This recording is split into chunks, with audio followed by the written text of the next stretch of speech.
Friends, మేమైతే rose milk చేసుకుంటున్నాం. దానికి ఒక బాండీలో 1 లీటర్ పాలు తీసుకుని గ్యాస్ చిన్న ఫ్లేమ్లో పెట్టుకోవాలి.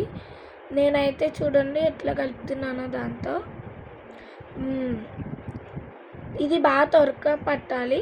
త్వరగా ఇంకా పడితే మంచిగా అవుతుంది. చూడండి ఇది చాలా బాగా పొంగాలి. కొంచెం నేనైతే మొత్తం దాన్ని తిప్పుతూనే ఉన్నాను. మధ్యలో హ్యాండ్ నొప్పి వస్తుందని తీసాను. దాన్ని అయితే బాగా త్వరగా పెట్టాలి. చూడండి త్వరగా ఎలా కనిపిస్తుందో. అలా త్వరగా పెట్టిన తర్వాత ఇంకా చాలాసేపు తిప్పాలి దాన్ని.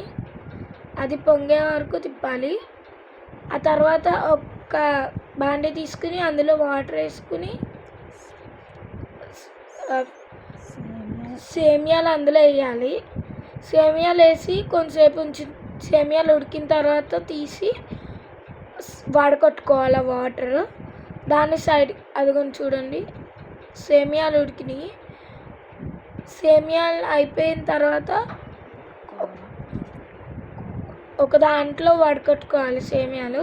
ఆ తర్వాత కోవా కూడా మేము చేసుకున్నాము. కోవా ఇంకా సేమియా రోజ్ మిల్క్ అయితే మేమైతే వేసుకుంటున్నాం రోజ్ మిల్క్లో. ఈ రోజ్ మిల్క్ అయితే చాలా టేస్ట్. రాజమండ్రి వారు రోజ్ మిల్క్ అంటారు కదండి, అదే ఇది లిక్విడ్. చూడండి వీళ్ళు 74 years నుంచి ఉన్నదంట రోజ్ మిల్క్. నేను చెప్పాను కదా కోవా, అదిగోండి కోవా కూడా ముందే ప్రిపేర్ చేసుకున్నాం. సేమియాలు వడకట్టుకుని పక్కన పెట్టుకున్నాం. కోవా కూడా అయిపోయింది. ఫస్ట్ మిల్క్ తీసుకున్నాం కదా. ఫస్ట్ ఆ మిల్క్లో ఒక 6 cups ఆఫ్ లిక్విడ్ వేస్తే ఆ లిక్విడ్ కప్ ఉంటుంది. ఆ లిక్విడ్ అంతా 6 cups వేస్తే సరిపోతుంది. మనం షుగర్ కూడా కలపవసరం లేదు. అందులో షుగర్ కూడా ఉంటుంది బాగానే.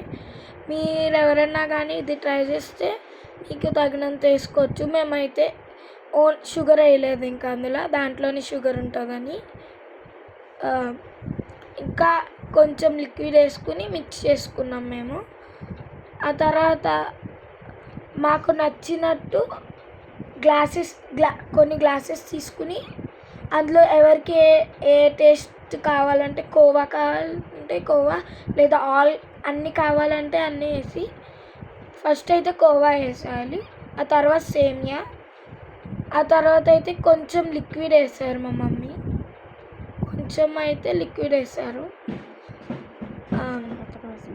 ఆ తర్వాత రోజ్ మిల్క్ ఉంది కదా, ఆ మిల్క్ని అయితే ఇందులో వేసారు. ఐస్ క్యూబ్స్ పైన వేసారు. ఈ వీడియో కనుక మీకు నచ్చినట్టయితే లైక్ చేయండి, షేర్ చేయండి, కామెంట్ చేయండి, సబ్స్క్రైబ్ చేయండి. Thank you for watching. చాలా టేస్టీగా ఉంది ఇదైతే. మీరు కూడా ట్రై చేయండి.